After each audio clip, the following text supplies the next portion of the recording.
अस्सलाम वालेकुम भाई, मेरा नाम आदाब है। मैं बेवा वा, मेरे 4 बच्चे ने। अटा दी तरफ मैनू 10,000 रुपया पहुँच गया है इमदाद।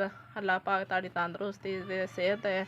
अल्लाह पाक ताड़े कारोबार च बरकत पाए। अल्लाह पाक ताड़े बच्चों की खैर करे। अल्लाह पाक ताड़े कारोबार च ज़्यादा तो ज़्यादा बरकत पाए। अल्लाह पाक तुहानू हर्षां फर्शां दे भाग लाए। भाई तुसीं इमदाद सानू देंदे जे, साढ़े बच्चे भी तुहानू दुआवां देंदे ने। ताड़ी सेहत दे अल्लाह पाक ताड़े माँ बाप की तंदरुस्ती सेहत दे। भाई इमदाद जेड़ा भी सानू पहुँचांदा है, सानू जेड़ा भी भेजदा है, अल्लाह पाक उसदी तंदरुस्ती दे। साढ़े बच्चों दे काम आंदे ने। साढ़े घर दे बड़े अखराजात पूरे हो जाते, बच्चों की पढ़ाई विच पूरे हो जाते हैं।